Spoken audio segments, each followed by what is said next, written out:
Hi guys, అందరు బాగున్నారు అనుకుంటున్నాను. సో ఇక్కడ చూసారైతే ట్రంప్ ఇక్కడ ట్వీట్ అంటే ట్వీట్ కాదు, ఎక్స్. ఇప్పుడు ఎక్స్ కాబట్టి ఎక్స్లో ఏం చేశారంటే ద ఎక్స్లో పోస్ట్ చేశారు. The idea that BRICS countries are trying to move away from the dollar while we stand by and watch is over. So BRICS countries కలిసి ఒక కరెన్సీ క్రియేట్ చేసి డాలర్ నుంచి దూరంగా వెళ్ళిపోతా అంటే నేను కూర్చొని చూడడం ఇలా అని అంటున్నాడు. Actually we require commitment from these countries that they will neither create a new BRICS currency nor back any other currency to replace mighty US dollar. I mean ఎంత పొగరుగా మాట్లాడుతున్నాడు, mighty US dollars and they will face 100% tariffs అట. So బెదిరిస్తున్నాడు, డైరెక్ట్గానే బెదిరిస్తున్నాడు. They will face 100% tariff and should expect to say good by to selling in to wonderful US economy. They can go find an other sucker. So బేసిక్గా ఏమంటారంటే ఇంకో వెర్రి కానీ వెడ్డి అతన్ని, ఐ మీన్ సక్కర్ అంట అదే బేసిక్గా వెడ్డి కానీ వెర్రోలని ఇంకొక అతన్ని ఫైండ్ చేసుకోండి. There is no chance that BRICS will replace US dollar in international trade. So I mean తను బేసిక్ అయితే వార్నింగ్ ఇస్తున్నాడు. Any countries that try should wave good bye to America. సో అమెరికాకి గుడ్ బై చెప్పాలి అని అంటున్నాడు. ఇది అంటే America powerful country, most powerful country in the world, కరెక్టే. కానీ చూడండి ఆ ప్రెసిడెంట్ మాట్లాడే విధానం కూడా, సో తనేం డిప్లొమాటిక్ వేగా సింపుల్గా మోడెస్ట్ వేగా చెప్పట్లేదు. తను డైరెక్ట్ వార్నింగ్ ఇస్తున్నాడు. మీరు డాలర్లో కాకుండా వేరే కరెన్సీలో ట్రేడ్ చేయడం మొదలు పెడితే నేను మీకు 100% టారిఫ్స్ అంటే మీరు ఫర్ ఎగ్జాంపుల్ ఒక 100 రూపీస్ విలువ ఉన్న ప్రోడక్ట్ ఇంపోర్ట్ చేస్తే అమెరికాకి, సో దాని కాస్ట్ 200 అవుతుంది. సో అని చెప్తున్నాడు బేసిక్గా 100% టారిఫ్ దాని మీద డిక్లేర్ చేస్తానని చెప్పి. అంటే ట్రంప్ డీల్ చేసే విధానమే డిఫరెంట్. అందుకే అంటారు ట్రంప్ కొంచెం డిఫరెంట్ గాయ్ అని. సో ఇది ఎంతవరకు నిజమో ఎవరికి తెలియదు. అంటే అందరికీ నిజంగానే ట్రంప్ 100% టారిఫ్స్ పెడతాడని. ఇప్పటికీ చైనాకి వార్నింగ్ ఇచ్చాడు, 50% ఆల్రెడీ టారిఫ్స్ పెడతా అని చెప్పి. ఇంకో 50% పెడతా అంటున్నాడు ఒకవేళ డాలర్ని వదిలిపెట్టి ఇంకో కరెన్సీ క్రియేట్ చేస్తే. సో ఆల్రెడీ వీళ్ళు రష్యాని షిఫ్ట్ అంటే బేసిక్గా డాలర్స్ వాడకుండా చేసేసారు రష్యాని. వాళ్ళ మీద శాంక్షన్స్ వల్ల. సో ఆల్రెడీ రష్యా ఇప్పుడైతే డాలర్లో ట్రేడ్ చేయడం లేదు. సో ఇప్పుడు ఏమంటారంటే చైనాకి ఆల్రెడీ 50% టారిఫ్స్ ఉన్నాయి. ఇండియా మీద కూడా 10 to 20% వేస్తాను అంటున్నాడు Trump.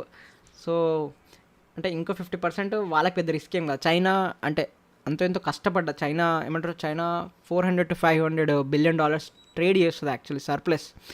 Surplus in the sense positive trade. వాళ్ళే అమెరికాకే ఎక్కువ ఇంపోర్ట్ చేస్తారు.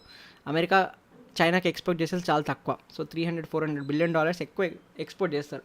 సో నేనేమంటున్నా అంటే మేబీ ఇది రష్యాకి ఓకే, రష్యా డీల్ చేయగలుగుతుంది. నువ్వు 100% టారిఫ్స్ ఆల్రెడీ వాళ్ళకి ఆల్మోస్ట్ వేసినట్టే. ఆల్రెడీ ఇప్పుడు జీరో ట్రేడ్ అంటే కొద్దిగా ట్రేడ్ నడుస్తుంది ఇప్పటికే.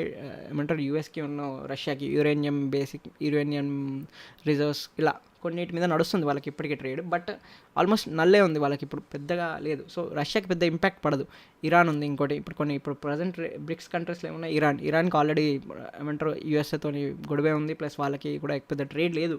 సో చైనా తట్టుకోగలుగుతుంది అనుకుంటున్నాను. బట్ ఇండియా, యుఏఈ, ఇథియోపియా, ఇంకేం కంట్రీస్ ఉన్నాయి, సౌత్ ఆఫ్రికా, బ్రెజిల్. సో వీళ్ళైతే మనకు కూడా $90 బిలియన్ ఎంతో సర్ప్లస్ ఉంది యాక్చువల్లీ అమెరికాతో పాటు. సో మనం ఎఫెక్ట్ చేద్దాం అనుకోం ఈ రిలేషన్షిప్ని. ప్లస్ అమెరికాతో కూడా అనవసరంగా గొడవ పెట్టుకోవాలనుకోం కదా.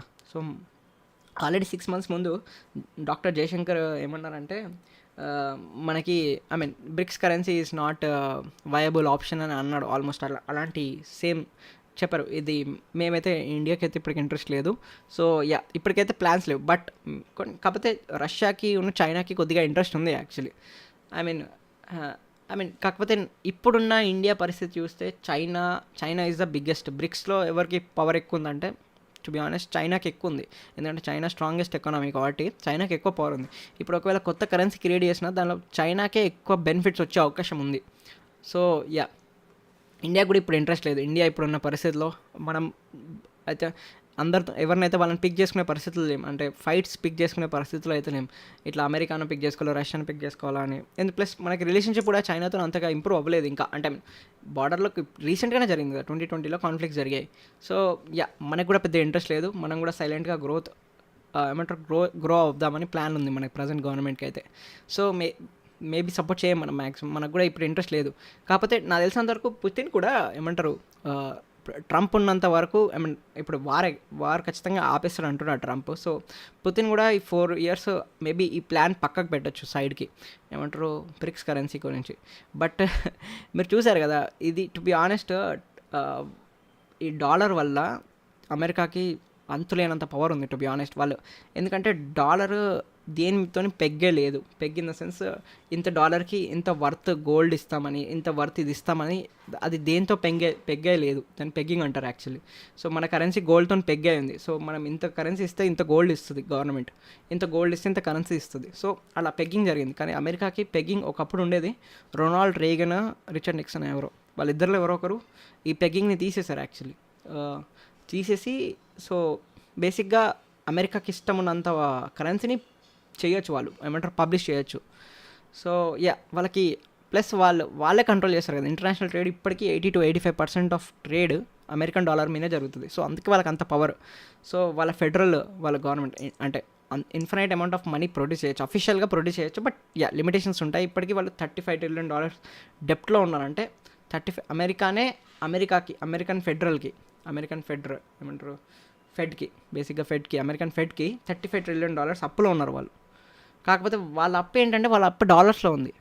సో వాళ్ళు ఇప్పుడు ఆ అప్పు తీరవడానికి ఒకవేళ వాళ్ళు ఇంకొంచెం మనీని ఏమంటారు ప్రింట్ చేశారనుకోండి, దానివల్ల ప్రపంచం ఇన్ఫ్లేషన్ పెరుగుతుంది. ఎప్పుడైనా గుర్తుపెట్టుకోండి, అమెరికాలో ఇన్ఫ్లేషన్ పెరిగితే వాళ్ళు ఎక్కువ మనీని ప్రింట్ చేశారనుకోండి, ఆ ఇన్ఫ్లేషన్ వేరే కంట్రీస్కి ఏమంటారు పాకుతుంది. ఎందుకంటే ప్రతి ఒక్క కంట్రీ ఒక డాలర్ రిజర్వ్ మెయింటైన్ చేస్తుంది. ఇప్పుడు ఇండియా దగ్గర $600 billion డాలర్ రిజర్వ్స్ ఉన్నాయి. సో ఎప్పుడైనా వాళ్ళు ఎక్కువ మనీ ప్రింట్ చేశారనుకోండి, సో ఈ డాలర్ వాల్యూ పడిపోతుంది కదా, కొద్దిగానే పడిపోతుంది. సో దాన్ని ఏమంటారు ఇన్ఫ్లేషన్ వస్తుంది. సో వీళ్ళు ఎక్కువ మనీ ప్రింట్ చేస్తే ఆ ఇన్ఫ్లేషన్ వేరే కంట్రీస్కి పాకుతుంది యాక్చువల్లీ. ఎందుకంటే డాలర్ వాల్యూ కొద్దిగా తగ్గుతుంది. డాలర్ వాల్యూ కొద్దిగా తగ్గినందుకు ప్రోడక్ట్స్ కాస్ట్ ఎక్కువ అయిపోతుంది కదా ఇంపోర్ట్ చేసినప్పుడు. సో అట్లా ఇప్పుడున్న అమెరికాకి అయితే dollar is one of the, వాళ్ళ మిలిటరీ ఎంత స్ట్రాంగెస్టో వాళ్ళ డాలర్ కూడా వన్ ఆఫ్ ద స్ట్రాంగెస్ట్. అందుకే అతను ఇక్కడ చెప్పాడు కదా మైటీ US dollar అని. అదే ఇలాంటివి చూసినప్పుడు ఒక కంట్రీ ఇంత స్ట్రాంగ్ ఉన్నప్పుడు, వాళ్ళ ప్రెసిడెంట్ ఇలాంటి మాటలు మాట్లాడినప్పుడు ఎవరికైనా సెల్ఫ్ రెస్పెక్ట్ ఉన్న కంట్రీస్కి కోపం వస్తుంది. వీళ్ళకి ఎంత బల్ప్ ఉంది కదా, వీళ్ళని చూపించాలి అని అనిపిస్తుంది కదా ఎవరికైనా. ఇండియాకి, చైనాకి, రష్యాకి ఉండొచ్చు ఇలాంటి ఐడియా చేయిద్దామని. బట్ నాకు తెలిసినందరికైతే ఇప్పుడు చేయరు. ఇప్పుడు ట్రంప్ కూడా ఎన్రోల్ ఇంకా 4 years ఉంటాడు మ్యాక్స్. 4 years తర్వాత వాళ్ళు ఇప్పుడు ఈ ప్రజెంట్ ప్లాన్ అయితే ఏమంటారు సైడ్కి పెట్టి నెక్స్ట్ 4 years తర్వాత ఏమంటారు మేబీ ప్లాన్ చేయొచ్చు, చెప్పలేం. ఇప్పుడు కూడా ఈ 4 yearsలో పరిస్థితి ఎలా ఉంటుందో తెలియదు కదా వరల్డ్ది. సో యా, చూద్దాం. ఈ 4 years అయితే ట్రంప్ వచ్చాక మ్యాక్స్ ఇంట్రెస్టింగ్గా నడుస్తూ ఉంటాయి. సో అన్ని కంట్రీస్కి ప్రాబ్లమ్స్ ఉంటాయి, ఇండియాకి కూడా ఉంటాయి. కాకపోతే కంపారిటివ్లీ తక్కువే. ప్లస్ ఇండియా గవర్నమెంట్కి ట్రంప్తో రిలేషన్షిప్ బాగానే ఉంది కాబట్టి సో మేబీ వీ కెన్ అంటే మనం ఎక్స్పెక్ట్ చేయొచ్చు మనకి బెటరే అని. టారిఫ్స్ తను పెడతాడు. సో చూద్దాం ఎంతవరకు పెడతాడో. 10% ఇంక్రీజ్ చేస్తాడో, ఎంత ఇంక్రీజ్ చేస్తాడో తెలియదు ఇంకా. సో యా, చూద్దాం.